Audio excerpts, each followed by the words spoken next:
హరి ఓం అండి. స్వామి స్ఫూర్తి స్వామివారి బోధల నుంచి జ్ఞానము సాధన అనే బోధ నుండి దృష్టి మార్చుకోవడం ఎలాగో తెలుసుకుందాం. మొదట బుద్ధిబలం దగ్గర మార్చాలండి. ఆ బుద్ధిబలం ఆత్మవస్తువుని ఎరగటం, స్వప్రకాశాన్ని తెలుసుకోవటం అనే లక్ష్యాన్ని పెట్టి మన లోపల ఉన్న ప్రకాశాన్ని, అంతటా వ్యాపించి ఉన్న ప్రకాశాన్ని గుర్తెరిగేటువంటి దృష్టిలోకి మారిస్తే మనం మన లక్ష్యాన్ని చేరుకుంటామండి. ఇది వైరాగ్యం లేకుండా సాధ్యం కాదండి. ప్రకాశాన్ని ఎలా గుర్తించాలి అంటే, ఫర్ ఎగ్జాంపుల్ కూరగాయల మార్కెట్లకు వెళ్ళామండి. వంకాయలు కొనటానికి వెళ్ళాం. నవనవలాడుతూ ప్రకాశవంతంగా ఉన్న వాటిని కొంటాం.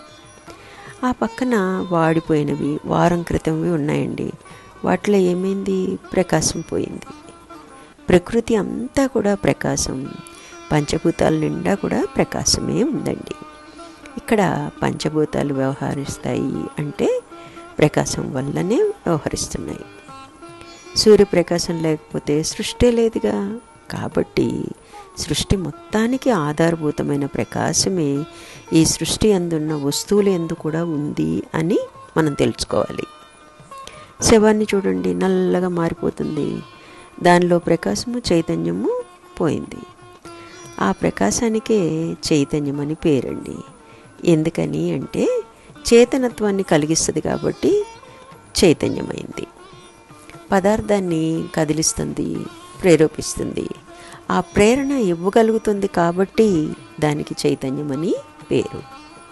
ఇప్పుడు ఈ స్థూల శరీరం జడం కదా, ఆ చైతన్యం ఆధారంగా కదులుతుంది. చైతన్యం అంటే ప్రకాశము. మన లోపల ప్రకాశం ఉంది కాబట్టే కదులుతుంది. అది ప్రకటితమయ్యే ఉందండి.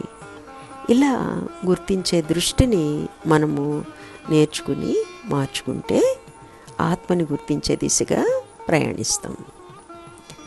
ఇంకా సాధనలన్నీ కూడా ఒక మౌలిక సూత్రం మీద ఆధారపడి ఉంటాయండి. అది బాహ్యంగా అయినా అంతరంగంగా అయినా.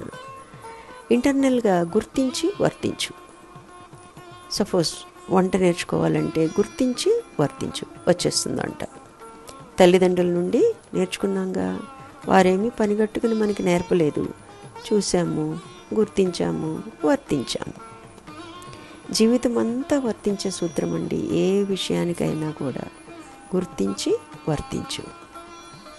రోజు జ్ఞానేంద్రియాలు, కర్మేంద్రియాలు, విషయేంద్రియాలు ఉపయోగించి పనిచేస్తున్నాగా, వాటి వెనకాల ఏం పనిచేస్తుందని గుర్తించాలండి. మనం బాగా అబ్జర్వ్ చేయాలి, చేస్తూ ఉండాలి. మాటి మాటికి ప్రతి క్షణము, ప్రతి పనిలోనూ.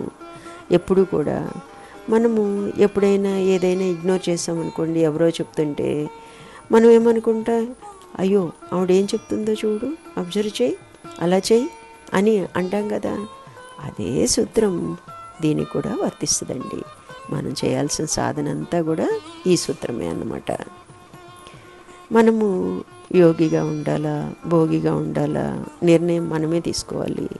అప్పుడు మన దృష్టి ఎటు పెట్టాలన్నది మనం లక్ష్యం వైపు, ఆత్మలక్ష్యం వైపు పెట్టాలా లేదా భోగిగా ఉండాలా అన్నది మన చేతుల్లోనే ఉంటుందండి.